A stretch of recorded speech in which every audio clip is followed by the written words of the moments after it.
Let's get started. I'm sure a couple others will filter in. We can leave the door open because the EMBAs all want to hear this too, I'm sure. So welcome everybody to the LeBow College of Business. My name is Christopher Lanes. I am the director of the LeBow College of Business PhD program. I'm also faculty in the School of Economics. Again, thank you for coming. I recognize a few faces, a few survivors from my classes, a few people I've met on and off about talking about PhDs, and a few people I've just met tonight. Let me sort of move this along. Didn't bring the clicker. There's me again. Just a little bit of background. I am faculty in economics. I did my PhD at Duke University, where I was a TA for PhD classes. And in that capacity, I was often advising the younger students. I've been, since then, here at Drexel since 2003. I've been doing this PhD director thing since, well, I think I'm going into my 7th year now, so I've been doing this for a while. I've spent a good part of my time advising students at all levels about going on to graduate school, whether it be for master's or doctoral programs. So I've been doing this for quite a while.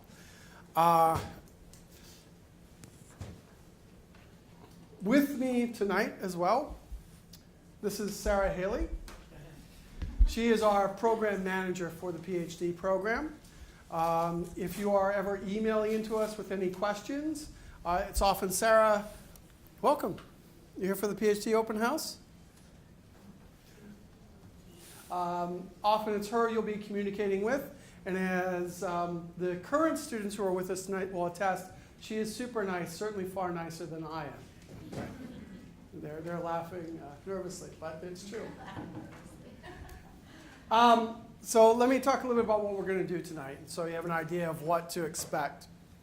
I'm going to talk about the LeBow PhD program, but I'm really going to talk more broadly about just doing a PhD, what it involves, what it entails, what to expect.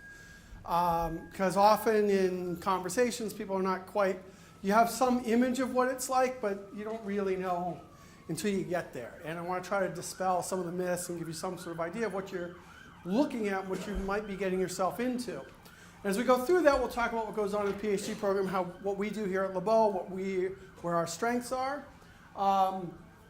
We'll talk about what goes into the application, what you need to be if you're planning on applying this year. Our deadline's January 15th, and like what you need to be thinking about, what you should be focusing on. And we'll also talk about the admission standards, like what is expected in an application, and what will strengthen your chances of getting admitted. Okay? And most of that applies, not just to us, but to anywhere else you might be considering applying. And before I get going, as I mentioned, we have a number of our current students here with us. I'm going to ask them to do this one more time. Well, actually, 2 more times. Ask them to introduce themselves very briefly, who they are, what field they're working in, what they're doing. And after I've sort of given my talk, which should probably be on the order of like 30, 35 minutes, they will then form a panel, hence all these chairs up here, and to answer questions you might have, and sort of give their advice and sort of their viewpoint of like where you are and what you should know. Okay? And I haven't paid them anything to say nice things about us. I am buying them dinner, but that doesn't have any effect on their answers. So again, let's start in the opposite direction. So over here, if you introduce yourself. So hi, my name is Dong-Hui, and I'm a 4th year PhD student in management department. I'm focusing on strategic management. So management department have 2 majors, organization behavior and strategic management. So OB is for micro side, and strategic management is for macro side. And I'm doing my dissertation on strategic human capital and employee mobility and some organization learning stuff. Hello guys, I'm Yachi. I'm the 4th year PhD student from Decision Sciences department. We have 3 branches in our department: the operation research, operation management, and the business mathematics. My research areas in operation management, specifically outsourcing. Very good. I'm Sid. I'm a 5th year student in the marketing department.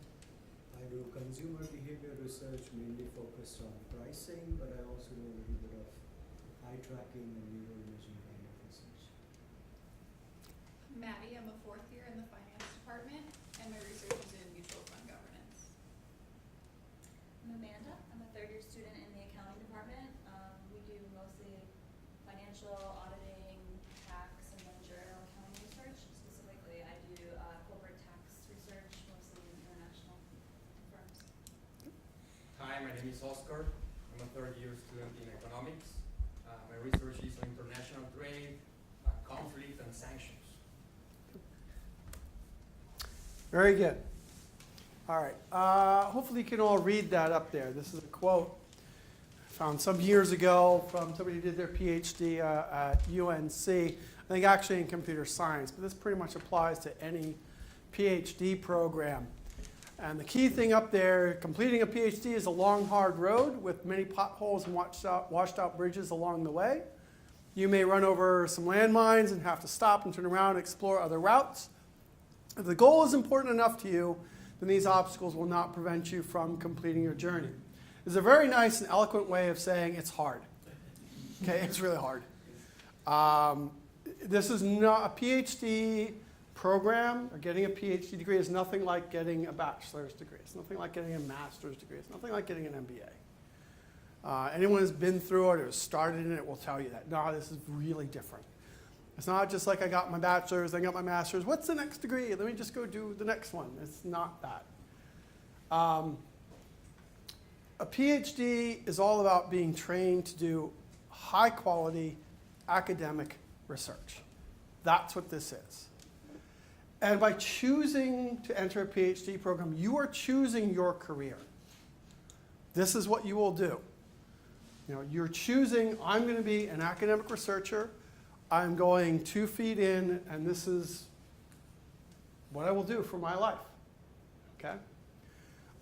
This is not the sort of degree that you can or should be doing while you're trying to hold down another job. It doesn't work. Certainly not in our program. In most programs, there's no such thing as part-time. It's full-time.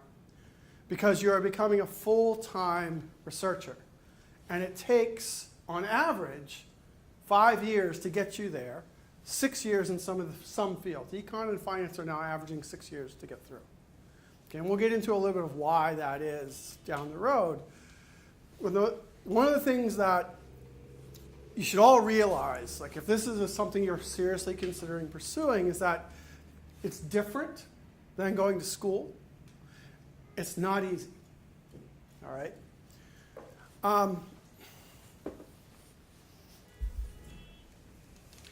So why would you do this? I just said it's really hard. And at times it's not the most fun thing. Okay? It's difficult. So why do a PhD? It's kind of like, what are the types of people who should really seriously consider it? As I said, this is about research. If you like doing research, if you like asking questions and digging deep to find the answers, that's what this is about. You know, some people have in the back of their mind, oh, this is so I can become a teacher at a college. Yes, it helps qualify you to become a professor. That's true. But this is not, by any stretch of the imagination, the primary focus of what this is about. It's about research. Okay? You should be really passionate about your subject matter. Like if you want to do finance, if you want to do international trade, if you want to do behavioral accounting or like the topics, the ideas in those areas, you should be excited about it. You should completely geek out talking about this and bore your friends and family to tears. Okay? You should see them wanting to shut you off. But in the PhD world, you're going to be around all sorts of people who are exactly like that, and this is all they want to talk about, to the point where they make each other sick of it. But they love it, you know? This is what you do on a Saturday night, is your research, right? Yeah. They're not joking. I didn't pay them to say that. This is what it is. You know, you should love learning. I mean, I'm sure if you're here, you've been to school, and you have good, fond memories of school, all right? And out of all of this, out of this long time, this hard work, becoming an academic researcher, so the rewards are you get to make true contributions to knowledge. This isn't like a researcher report you do in a master's degree, where you're collecting a bunch of information, maybe a bit of data, and kind of throwing it together to get sort of a vague sort of conclusion. Like you're doing something really narrow and specific. But what you're doing is actually truly adding to the body of knowledge that's out there. You're not redoing something. You're doing something new. And this is part of what makes it hard. It's not like you can say in any of their research programs, oh yeah, just do A, B, and C and you're done. It doesn't work like that. You're actually asking a new question that hasn't been answered before.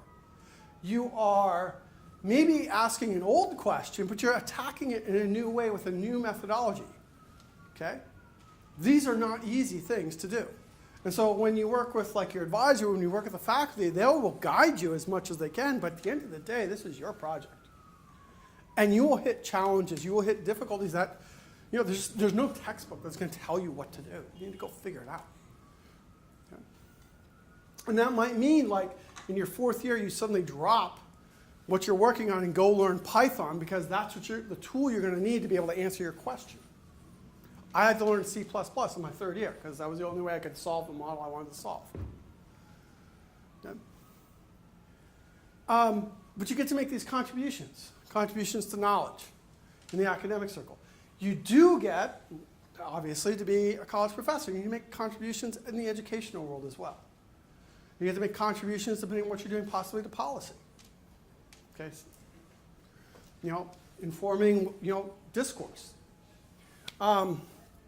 And obviously, if you're going down this route for research, the careers that are involved with research are the ones that you should be aiming for. For the most part, and I'll get to this in a second, most of the people who go through a PhD program wind up and stay in academia, because that's what gives us the most freedom to continue doing this research we love. There are other positions out there, some government jobs. People in economics often wind up at central banks like the Federal Reserve, which actually has a lot of research components in it. And there's other areas like that. Consulting likes to have PhDs because they have the research skills that consultants really, really need and value. Now, let me step back. And this table, hopefully that's legible, sort of goes through a bunch of different types of degrees for comparison. Okay? So you have some idea of what the differences are amongst other graduate degrees. So let me start with the one that is most unlike a PhD, which is the MBA. Okay. An MBA is designed for somebody who's been out working for some years, usually minimum 3, preferably about 5. And it's sort of a catch-all degree of like people who don't really have much of a business background but find themselves in a business environment needing to get the basics of like accounting, finance, management, etc., because they want to move up the corporate ladder. And the MBA also has that great networking component to it. Okay, so you get to make contacts, you get to move forward with your career. But you wind up studying a little bit of accounting, a little bit of finance, a little bit of marketing, a little bit of this, a little bit of that. So you're sort of well-rounded, you can specialize. But it's for the professional. You go back to industry. The Master's of Science degree is somewhere in between. The Master's of Science degrees have sort of 2 possible sort of targets for the most part. People who have a bachelor's but want to dive deeper into a particular subject. So for those of you who are familiar with Drexel, we have a Master's of Science in Economics, Finance, Marketing, a couple different programs in accounting, and those are narrow. They're deep and they're narrow. And there's sort of 2 directions you go with that. You either do use that to increase your credentials, so you go back out into the market and advance your career. They can also be good stepping stones for the PhD. Okay, if we find a lot of people who like, I need a little bit more accounting background in this area before I would do the research. Or in econ and finance, I don't quite have the math background I need, so a master's degree is a good way to acquire some of that skill. Okay.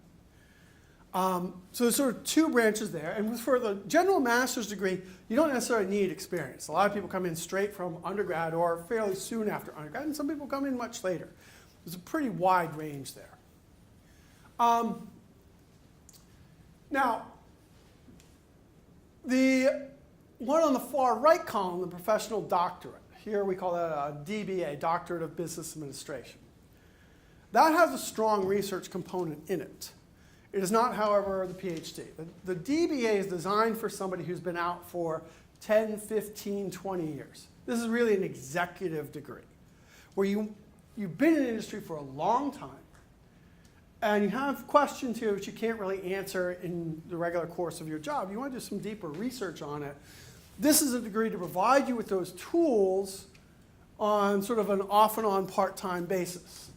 Now, if you think you fall in that category, that's different from a PhD. But we have a representative from our Doctor of Business Administration here. This is Mark Durkis. I believe you brought some business cards somewhere. So if you think that maybe this is a better fit for you or you want to explore that, you can take one of Mark's cards. He'll be hanging around for a little while, but I understand he has a father-daughter dance he has to get to. It's very, very important. So he won't be around to talk to you. But if you wanted to have a quick chat with him before he goes, please feel free to wave him down. Okay.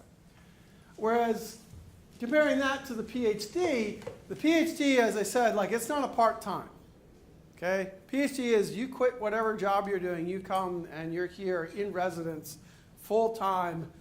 If you're really, really good and partly lucky, you get out in 4 years. Most of the time it's 5, sometimes 6.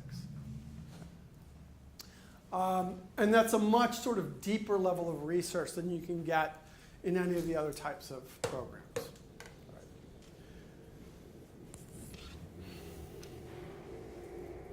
All right. I did mention the career expectations. I kind of jumped over that. So if you're doing a PhD, it's research skills you're going to acquire. Academia is by far what most people go to. For out of LeBow, we place something close to 95% of our graduates go to academia. Okay. A few go to industry. Occasionally we'll get somebody who will go to a government job, like we had somebody go to Bank of Canada not a few years back. All right. So now that I've talked about it, let me go a little bit more into the nuts and bolts. Oh, but sorry, I should stop. If you have questions, please put your hand up. Like, stop me and we'll have the discussion. Yes. Well, so the different career paths, you say that Drexel places a lot of people in academia. Mm-hmm.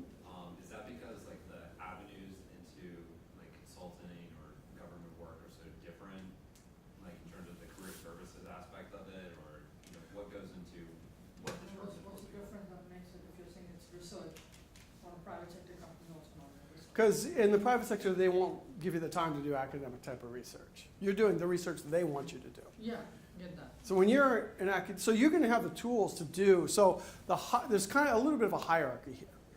If you're capable and good enough to do academic research, the consulting jobs, the government jobs, those are open to you. The tougher jobs to get are the academic jobs, right? Especially the academic research jobs. All right. If you have those skills, trust me, the consulting firms would love to see your application come in. But after you have invested 5, 6, 7 years of becoming a good academic researcher, going there means you're giving that up. You're going to use your skills and these methods you've learned, but you're not going to be able to continue to pursue what you want to pursue. You're going to do what the consulting firm wants you to do, which is usually legal research, do the economics, do the accounting for this court case that we're supporting. That's frequently what you do. Okay. Whereas if you go to the government job, you do get more freedom. Like Federal Reserve jobs are actually really good because you actually get a lot of freedom to do your own research, and then you also have a policy component as opposed to, say, a teaching component at a university. So basically you're telling it's more like a personal preference why people go to certain this thing? It is, but there's a selection going on too. Because once you get into this, if you're coming into the PhD saying, I want to go back into industry in our fields, you're going to find yourself kind of frustrated really quickly. Most people who get that far are like, no, I want to stick with academia. What example if somebody just wants to get a PhD for the private sector? You can do that. I would not put that in your statement of purpose. Yeah, I get that. Okay? Yeah. And let me get into a little bit of the why there, because you're asking really good, these are important questions. So when we bring people in to do this program, I'm going to talk about this a little bit more when we get to the applications. You are our research partner, our research trainee. We're training you for better or for worse, to be like us. Okay? We're molding you into future faculty somewhere else. We are looking for co-authors throughout our career. We're looking for people we can work with who are interested in the same minutiae that we're interested in. And once you get into that and you realize, oh, the private sector will never let me do this. I'll never have time to do that again. You know, I thought I was going back into the policy world when I started mine, and like I was quickly like, if I do that, I'll never get to continue doing what I really like to do.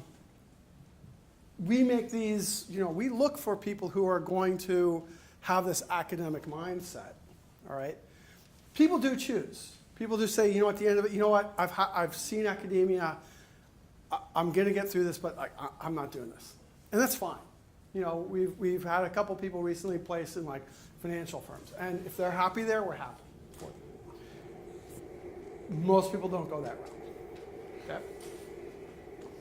Sorry, I thought I saw another hand go up somewhere. Yes. I think we'll address this later also, but regarding the timeline of completion, you know, you said 6 years or 4 years if you're lucky, and 5 years. Yep. Will you go through that? Yep, that's the next slide. Okay. Were there any other questions related back to the varying degrees and sort of career paths before I move on? Okay, so the timeline, 4 to 6 years. So within that, you know, the first 2 years are coursework, like core coursework in sort of the background stuff that you need to learn. That could be basic economics, statistics, other research methodologies that you need to learn. Usually your first year is built up what we would call like a core set of classes, okay? To get you through the research methodologies you need in 1 year. And as you're doing that, depending upon your field, you may start to see this, what we call the seminar classes, where you'll have a faculty person sitting with you working through the cutting edge of research, like on this particular topic, right? The entire semester will be spent just looking at what's the body of knowledge on this. What did they all do wrong? You learn to critique the paper. You learn to look at a paper, even if it's written by Nobel laureates, and find what's wrong, what could be done better. That's how you start to form your own research agenda. You know, and no paper is perfect. Hardly anything is known with absolute certainty. There's gaps and there's holes. But it's difficult to learn to identify where those gaps are. What is it we don't know? What is it we don't understand? And what is important that we do understand? Okay? You can find some esoteric thing that no one cares about and go do the research and no one's going to care. But you got to find things that, at some level, at the body of knowledge, like we care about. You have to motivate why this is important. And in your second year, you're kind of getting into this, like, how do I think about research? And then third year, you're kind of dropped, right? There's no more structure. First year, you're still kind of in student mode, right? You're studying. There may even be textbooks.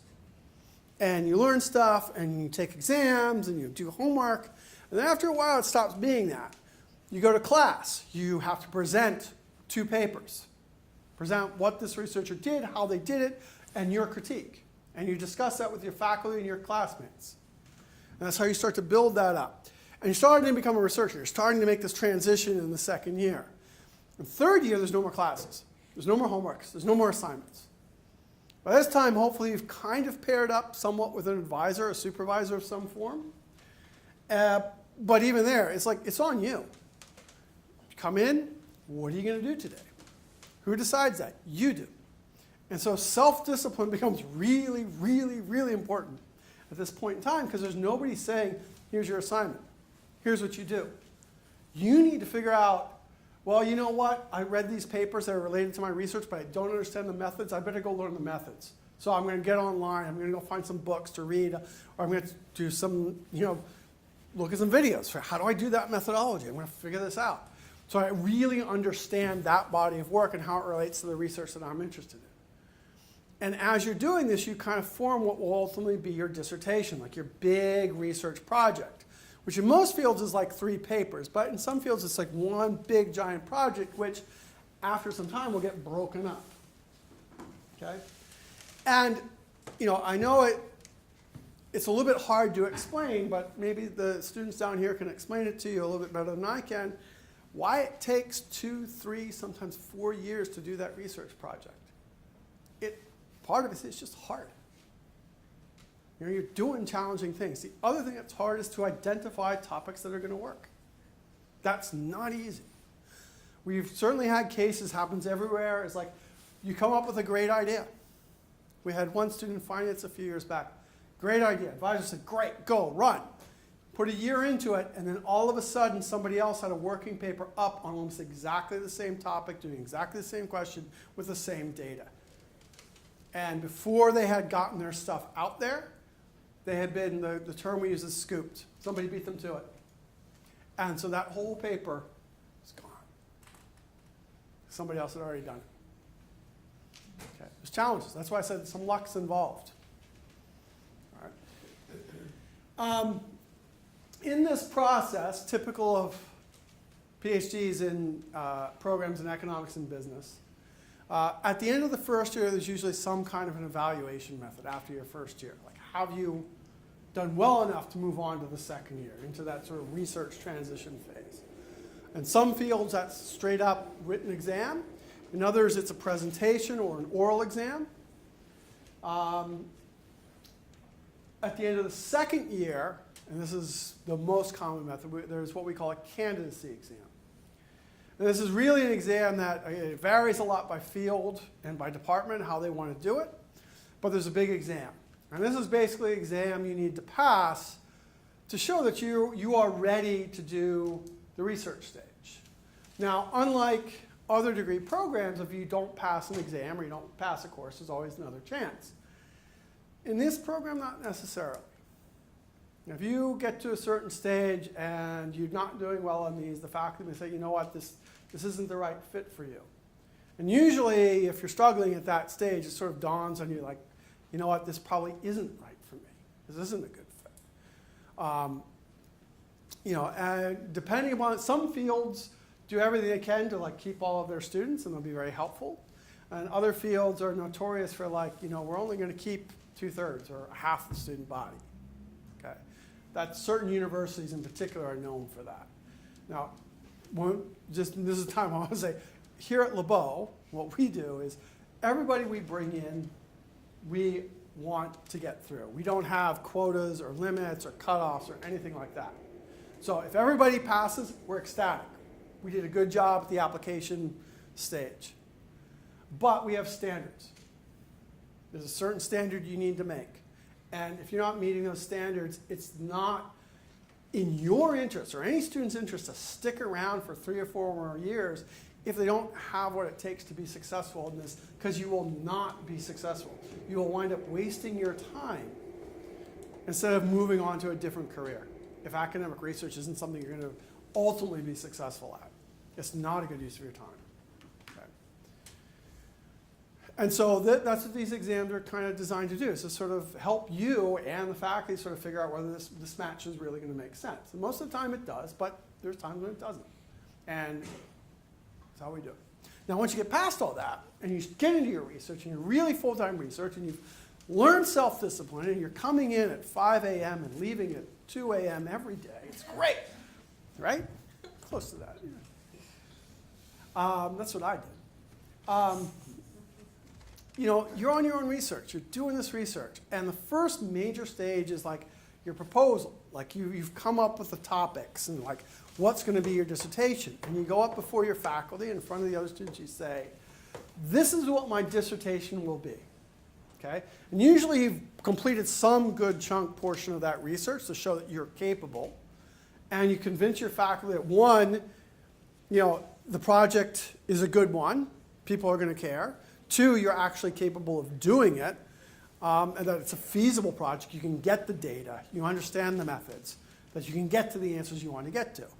And the faculty will look at it. They'll give you some feedback, and hopefully they'll ultimately say, you know what, okay, good. You got the stamp to go ahead, and you begin working.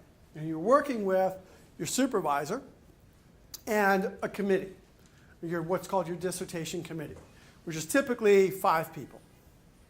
Okay, usually faculty from within your department or outside your department, and here in most places they will encourage you to get one person who's from completely outside your area.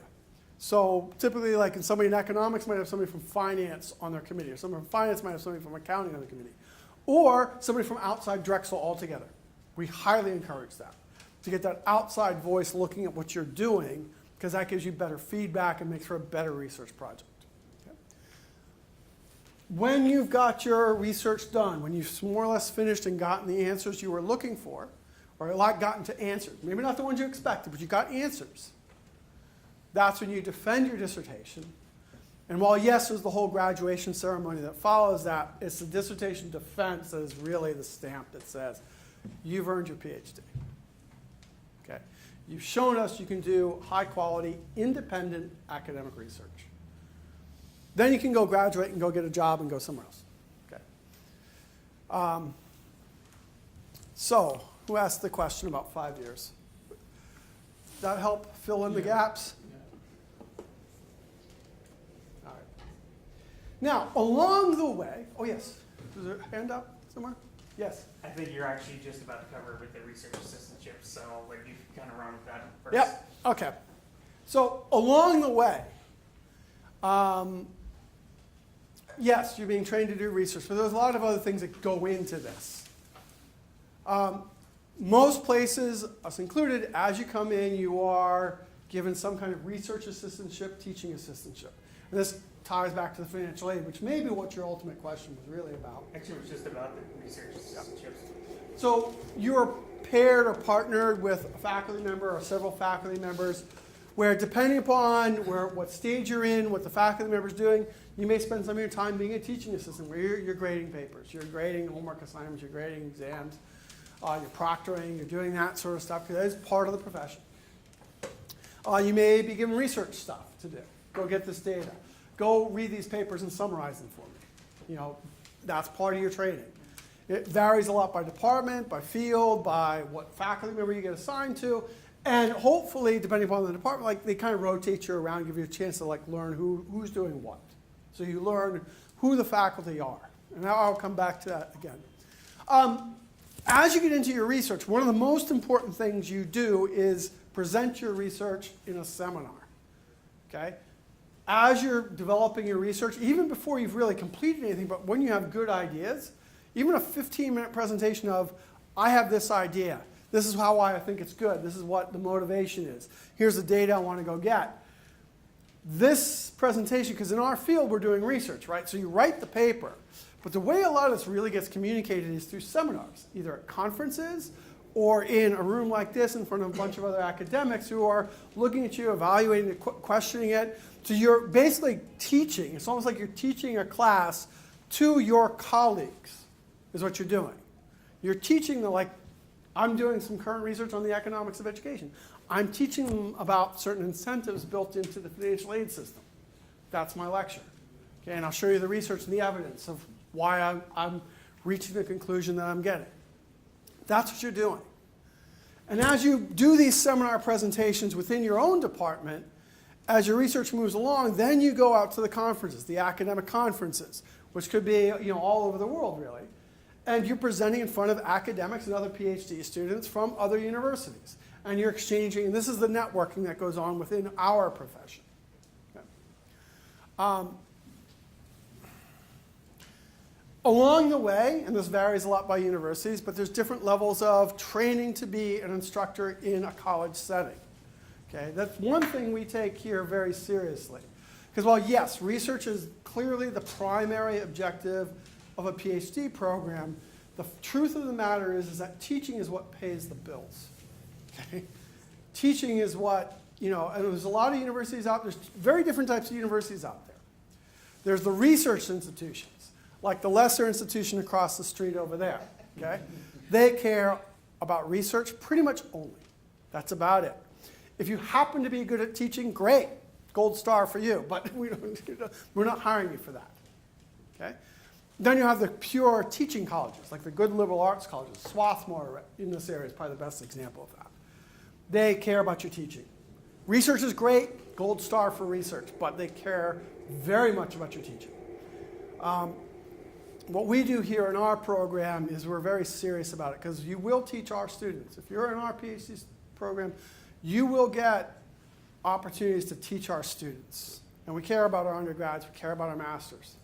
And we want them to have a good experience, but also want you to walk out of here with a portfolio of teaching and show that you're good at it. So we put a lot of time into training you for that. Not every university does it. Some will kind of brush it aside. You can teach if you want, if you have time. Others will make it required. Some places you're teaching from day one. Okay, we don't put our students in front of a class as a primary instructor until their third year. Some might do like recitation sections earlier on, but we don't want you to go out there in front of students until we've trained you and we think you're ready. Okay. All right.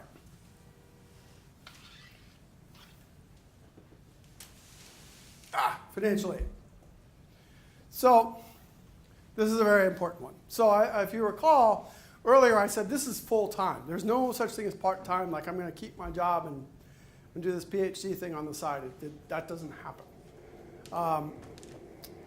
That said, there's, unlike undergraduate and master's programs, there's a whole lot more financial aid coming from the universities for being a PhD student than there is for everything else. Right? Everything else is like you pay us so we can run our research programs. Part of our research programs is hiring doctoral students. Okay. So most programs will offer you support for, what's the expected time, 4 or 5 years in the program.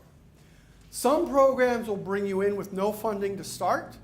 You kind of have 1 year to prove it. Get past that first year evaluation. Get past that first year exam. Sometimes it's 2 years. Some places will split, like they'll give you a stipend, but you still have to pay tuition, or the other way around. They'll pay your tuition, but you get no stipend. Okay. It varies. So as you apply, make sure you look and see what they do. Okay. This is one of the more important questions. Depending on whatever your situation is, what you can afford, what you can't afford. Some people are willing to take out the loans to take a risk at getting through University of Chicago. I understand that. Chicago's a really good school. Other people are like, you know what? I'm risk averse. I'm not doing that. I'm going to go to the place that's going to pay me so I'm not starving while I'm studying. So what we do, 5 years is guaranteed, provided you're in good academic standing. Like if you goof off and don't get anything done, we're not going to pay for that. Okay, but our students learn that doesn't happen. We take care of your tuition. We also give you some conference support to go travel and go to these conferences. And there's also full, like if you sign on to the Drexel Student Health Plan, we pay for that. You don't have to pay for the health insurance here. You will not live like royalty on our stipend. You also won't starve to death. You'll have enough to eat, pay rent, and come to work. And if you're nice, the director will take you out for dinner now and then. But don't have any illusions about it.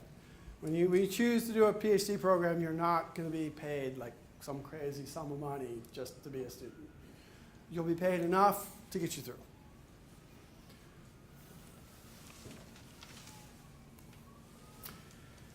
So, all that said, of all the things I talk about tonight, this is the one I want you to take away. This is the one thing I want you to really walk away with.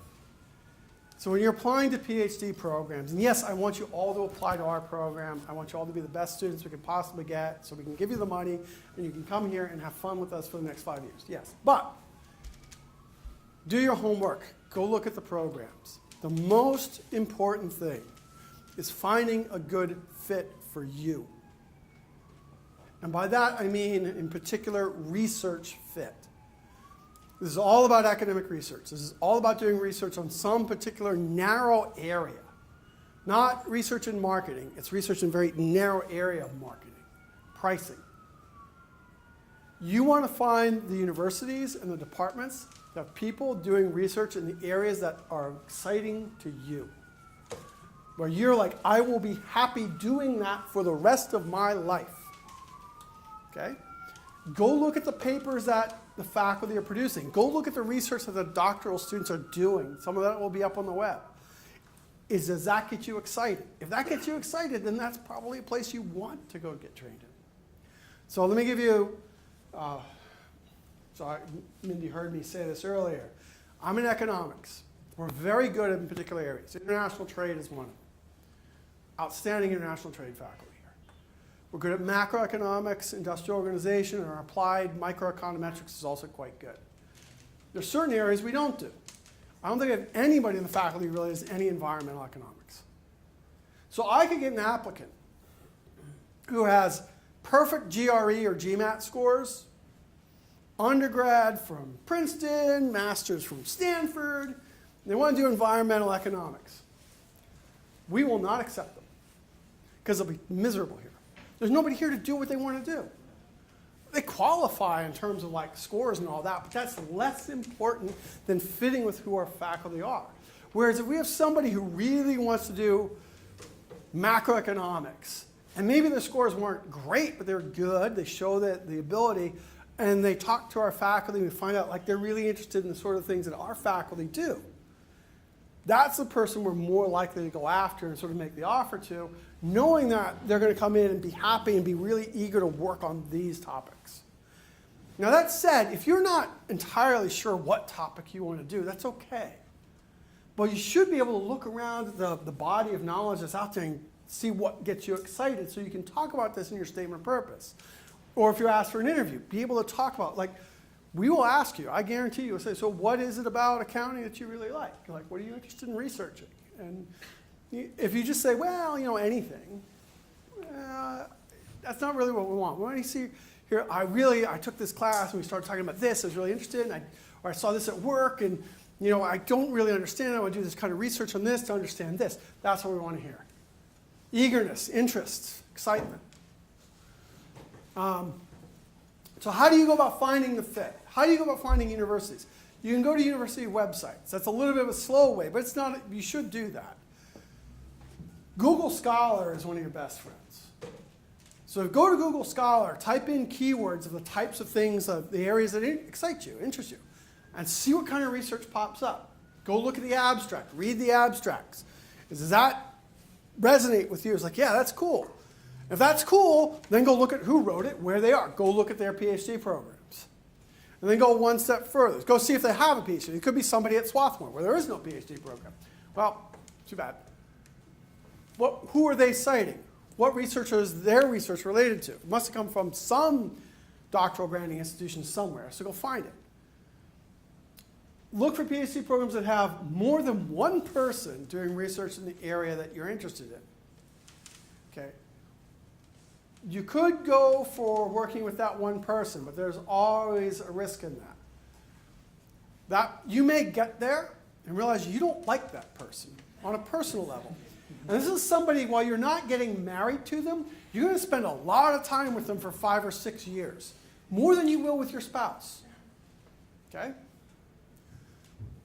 Personality conflicts happen. Pay attention to them. So if you have multiple people doing research in that area, the risk of your disliking everybody, then that's why I said it's more about you or the faculty than anything else. But see, it is a serious point. You know, don't. The other thing that can happen is that faculty member can leave. One of my best friends in my PhD, he got so happy he got to work with this big name researcher down at Duke. He was going to do, you know, this applied health economics using very high-level public econometrics techniques. And he started working with him, and after 6 months, the guy came back to him and said, yeah, I just got an offer from Carnegie Mellon. I'm going, bye. 6 months of work gone. You know, so if there's only that one person, you be careful. You know, find the groups, find the programs that are really interested in doing what you're doing. And every program has areas where they're very strong in and others where they're weak in, right? So, you know, Penn across the street has some really good macro people. They do. They have almost nobody in international trade. Okay. You know, you will find this.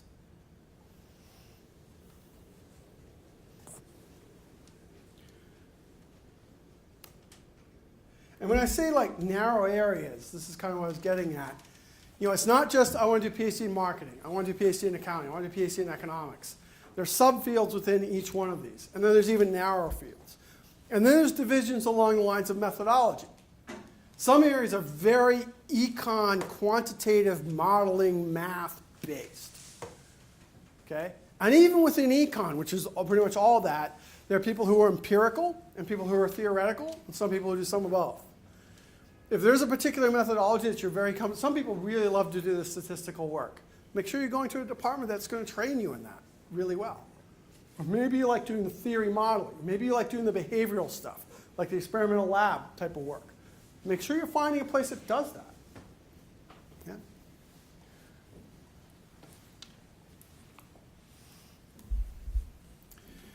And so go look at the faculty. So this is an example of one of these. We have these flyers down here, or these postcards. You'll find that one. This is out. There's one of these for each of our fields. So before you leave, if you want to grab one of these, what we've done, we've got 6 faculty on each one. And we have more than 6 faculty in each area, but these are 6 representative faculty. And it gives you bullet points like these are the areas they do. This is what they do. This is the kind of research they're interested in. And if you start to see, you know, bullet points there that match what you want to do, go look at what they're doing. Okay? You know, grab the accounting, the econ, the finance, the marketing, organizational behavior flyers down here, you know, take a look. You know, then go onto the website, figure out what they're doing, see if this is where you want to be.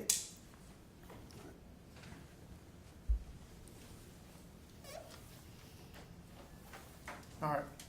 So let me talk a little bit about the applications, how you go about that, I'll give you my suggestions. At this point, it should be somewhat clear that getting into PhD programs is highly competitive. We pay you, not the other way around for the most part. So think about that for a second. We're paying you to go to school. So lots of people would like to get paid to go to school. I'm sure many of you would like that right now. Okay. Just to give you an example, we take total, these are about 18 students a year, give or take, depending upon everything else that's going on, 15 to 18. We get about 400 applications every year. You know, our acceptance rate's around 7-8%. Okay? It's highly competitive. Be realistic. When we go to recruiting fairs, you know, so we'll go to fairs, we'll have a table there, Sarah or I will go, we'll send some of our alumni come. And so we'll be in this room with a whole bunch of tables, all these universities with PhD programs, and there's the Stanford table and the MIT table and the Harvard table, and they have these massive crowds around them because everybody wants to go there because they've heard of the name before. And I sit back and I go, yeah, you know, like maybe one of you will get in, maybe. It's tough, okay? So one of the common things is people just overestimate their chances. And just because it's not a top 5 ranked program, that doesn't mean you're not going to get a quality education. If it's a doctoral degree, you're going to get a quality education. We'd all love to go to Stanford. I get that. But what matters more than that rank is the fit. I'll come back to that again and again. Find your fits and then find a range of ranks. Okay? I recommend about 8 to 12 applications. You know, take a shot at Stanford, take a shot at Harvard, take a shot at Chicago, Northwestern, you know, some of the big dogs. It's always worth a shot, because if you get in, it's worth it. They're really good. They are really good at what they do. All right? But be realistic. Find your research match. Consider the size of the program. So let me talk about that. I talked about it a little bit before, but some programs are really big. Like I said, we take about 15 to 18, maybe about 3 students per field per year. That's what we do. We're small. We're on the small end. Some programs will take 60, 70 each year. Now the good thing about that is like when you have more colleagues and you're all suffering through the first couple of years, There's more people to commiserate with, more people to talk to, more research ideas to bounce around. There's an advantage to a big size program and having more people around you. Okay. The downside of that comes later. Is suppose that a whole bunch of you went to this particular program, this particular field, because you all wanted to work with these 1 or 2 faculty members who are doing research in that area. Now you're competing with your classmates and the people who were there before you for attention, for your advisor's attention. Okay? And that can be a real challenge. I have seen letters of recommendation from people graduating a PhD program where the advisor writes, like we were hiring for a faculty member, a new faculty member, and the advisor writes, I have 10 students on the job market this year. I rank this one number 7. So now you think about that for a second. How much time did that advisor really have for all 10 students? Okay? So again, the bigger programs, lots more people to talk to, and maybe that works for you. That's great. Smaller programs, fewer people around, that has its downside too, but you get more direct attention, especially from the faculty at the stage that I would argue matters most. And the other thing to remember is sort of this, different programs have different, like that criteria. Like how many students are we going to let get through to the next stage? Some programs, if everybody passes, you go through. That's our rule. But others are like, we only have funding for this much. Only this many people are going to get funded.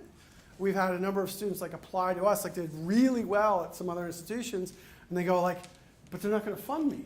Like, well, you can come here and start again. And some of them are actually willing to do that.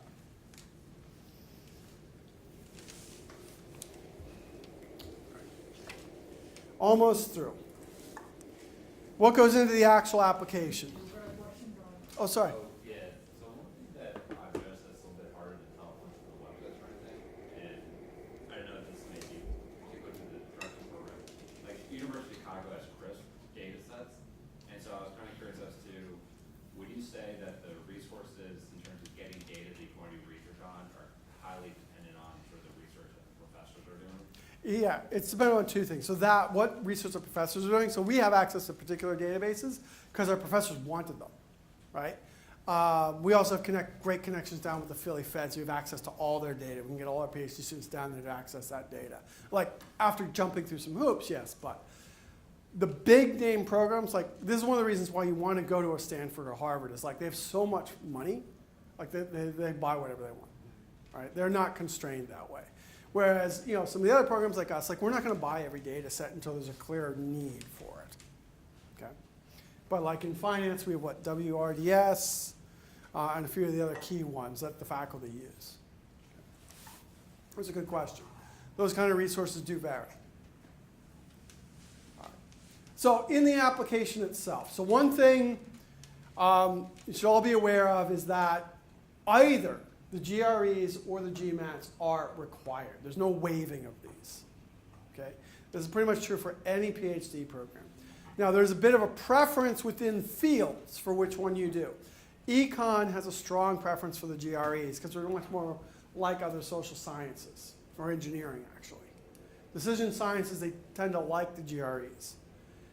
The business fields like the GMATs. Okay? Finance likes the GMATs. Management definitely likes the GMATs. We will accept either one. You don't have to go take both.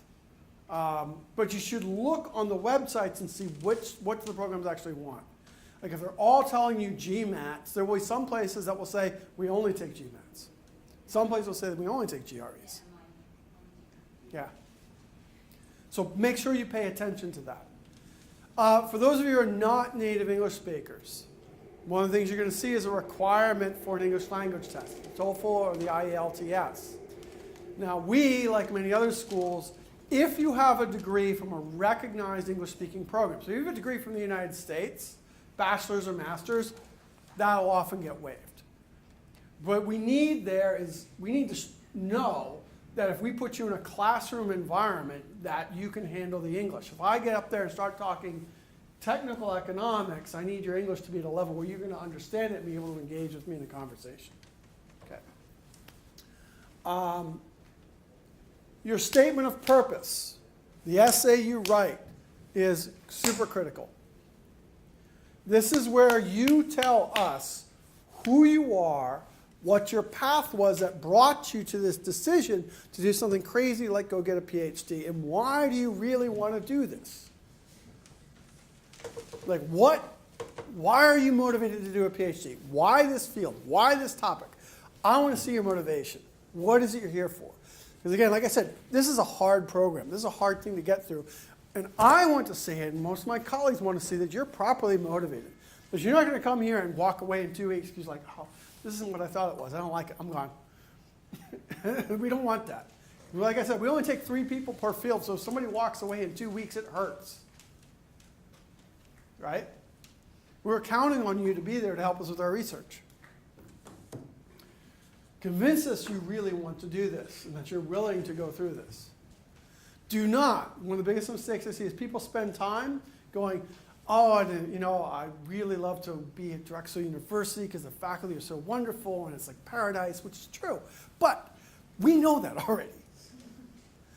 Any place you write, you talk about how wonderful their faculty are and what an honor it would be to be there. The faculty will be like, yeah, we know that. Don't waste your time telling us how great we are. We don't. Tell us how great you are. Tell us about you. Why are you a good fit for our program? Why are you the person we should be paying attention to? That's what we want to know. It is good to show that you've done your research, that you've gone to the website, that you've looked at the research that our faculty have been doing and what they're doing, that you've looked at these papers. Like, yeah, you know, the research that Professor Curatola is doing is really great. I like doing this. I'm interested in this type of work. That sort of thing is valuable. It shows you've done your work and you haven't just thrown that out there. Of course, I've also read applications where, yeah, Professor so-and-so at NYU, this work is great. I love this stuff. And they're like, because they're just basically copying and replacing the same lines. And it's often pretty easy to figure out who just copied and replaced names and who actually looked at the work. Okay? Convince us you really looked at it. Letters of recommendation. You will need at least 2, sometimes 3 letters of recommendation. And here's one of the more challenging things for some people. You really want letters of recommendation coming from people who have PhDs. People you had classes with as faculty. The challenge, especially for somebody who's been out of school for a while, is you might look to your employer for letters. If that person writing it doesn't have a PhD, it's likely going to get discounted when they review the application because that's not somebody who's been through a PhD program. So they're not really in a good position to evaluate your skills and aptitude for this kind of work. Okay, now, if you can't find people to do that, you can't find 2 or 3 people with PhDs, it's fine. But you want to have whoever's writing this to address what they see as research skills, determination, perseverance, those sorts of things. But it's definitely preferable to have PhDs writing it. Yes? Would a person who has a professional, so like a PhD kind of, would that be discounted as well? It would be. Not as much as like just an MBA. Like somebody has some, like that's still at least a research avenue, and they'll be able to judge a little bit better your research capabilities than somebody who's at like just an MBA or has never been to grad school. Like you could be a super employee wherever you are. You could be a fantastic employee, 20 years of experience, managing all sorts of massive portfolios and 30 employees underneath you. For academic research, that's great if that's experience that motivates your questions and your research. That's great. But those skills are not the same skills you're going to be using in academic research. There's a big difference. Okay? So I've had this conversation, we had this conversation earlier. If you've worked for a while and what you saw at work really motivates what you want to study, put that in your letter. That's good. We've had some of our best graduates have come out of industry because they saw questions. One of our best is accounting, Michael. You remember Michael? He was an accountant. He saw all sorts of cheating and lying going on. And he wanted to study that, and he did. And he's now at Cornell University as a faculty member. Okay. He's really good. Kurt's another one. Yes? So some of the applications, PhD applications, when it comes to the statement of purpose, they don't specify like the length or the, something like font size or spacing or how many pages, how many words. What is, in those cases when they just say upload a statement of purpose, like what is the format? So you can Google like what a standard would be. It'll be out there. So usually about 3 pages, 4 tops. Double space is preferred. We're old. Don't make us, better be 12-point font. Don't make us read 6-point font. And don't, just do whatever, like a standard in terms of margins and all of that. We're faculty members. We teach undergrads, okay? And we've given assignments, writing assignments before. We say we want 3 pages. Vinay knows this. He was in my class, right? And if you monkey around with the margins and the font to get those required length of pages, we've seen all that plenty of times. We know all those tricks, okay? But can I add something? Please. I've asked this question a lot, and if there is a format or if there is obviously a word count, try and do it. But I would say do not fluff it up. Like if you, the most concise, pretty way that you can say something is what you want to go for. Because in a sense, the faculty don't want to read your flowery language. They want to read your purpose and your dedication and your perseverance. Yes. And they want to read that in a very tightly encapsulated way, because that means actually you're capable of critical thinking about how you're writing something, right? You're not just writing, and to Dr. Lang's point, like, you don't need to tell us about us, you don't need, so if you can do that in a page, do it in a page, that's going to be salient, like direct, and everything like that, then do it in a page. You don't have to like push yourself to write more. Right. If your story is being told there. But I would suggest also, the key thing that he did say is, what brought you to the decision to do a PhD? That's that story, and that's a fascinating Yeah. story for faculty members, because they went through the same process to get there, right? If you can connect with them on that level, that's a really key. Right. Absolutely. Tell your story. The other things you want to include in there are like highlight your skills. Don't assume that we've taken the time to go through your CV, which will also be required, in careful detail. If you have important research skills, math skills, or other experience there that you think is relevant, make sure it's in your statement of purpose. Coding. Coding, programming skills, absolutely. Make sure it's there. Okay? Those sorts of things matter. Math, stats, all of that. I'm sure it's on your CV. Maybe I don't have time to read your CV. Make sure it's in your statement of purpose, because I'm going to look at that. I'll glance at your CV. Okay.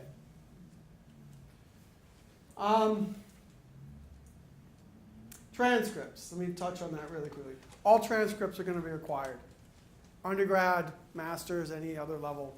They're going to be required. Now, universities vary in this. At the time of application, we always get this question, we don't need your official transcripts. We don't need you to contact your previous universities and have them send those in. Those are costly. We know that. Okay? But we do need all your transcripts, because we're going to look through and say, well, what kind of background do you really have? Now, if we make you an offer of admission, then you have to go get the transcripts. Okay? We need those in our records to prove that you did really go to this university and you did really get these grades that you claimed you got. Okay? Because if you can't produce that at that point, we can't let you in. Okay? But you don't need to spend, because some places will make you spend a ton of money, and some universities charge more than others to get the official transcript. We're not going to make you do that at the application stage. The one official thing we do want is GREs or GMATs. That has to come from either ETS or GMAC, the testing institutions. They have to send directly the official scores. Unofficial scores, we'll ask you to report those, but we won't even look at your app until we have the official ones, and we need them. Quick questions. Do you need a master's degree before doing a PhD? No. Is it helpful? Yes, but it's not necessary. If you're ready and you've got the background, go. If you're not sure you have the background, you should be talking to people. Like, if I get a master's degree, how would this help me? Fair enough. Do you need work experience? Nope, we've talked about this. It can be very helpful, but it's not necessary. Different fields, like management tends to want people a bit more with some kind of background. Econ, we just want math. Just show us math. Lots of math. We take people straight out of undergrad, and they go on to do very, very well.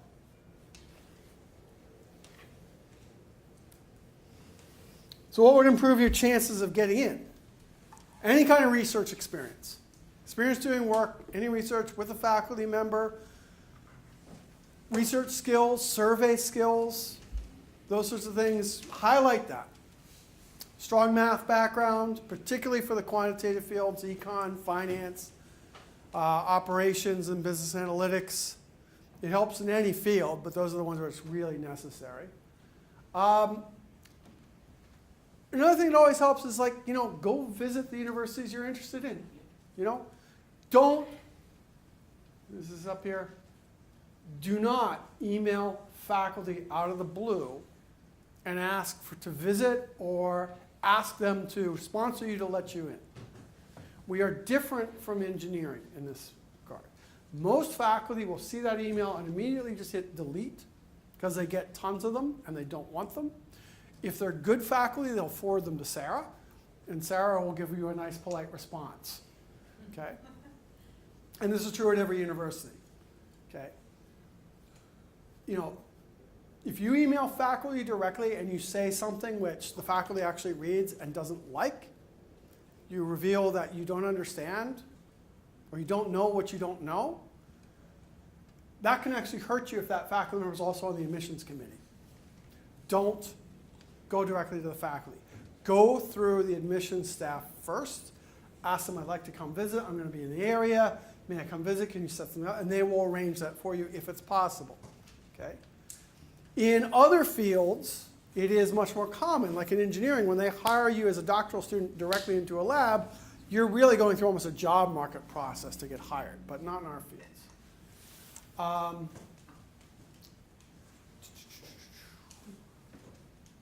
What else? Talked about strong GREs, strong letters of recommendation. If you're not a native English speaker, it's good to have a letter writer talk to your English speaking skills. And good interview skills. Because if you get past sort of the first stage of they liked your application, like what you see, the next stage is always some kind of interview. Almost invariably, every university interviews the people that bring you in. I'm done. But yes. So as far as the research experience, do you have any recommendations for framing your research experience if your experience is in a field different from the one you're applying? Focus on the skills you acquired. Okay.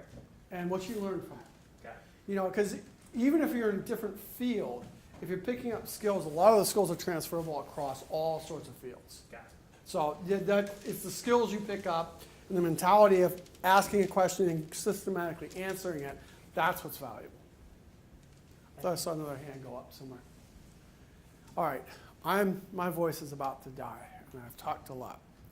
So I'm going to turn it over to the more important people here.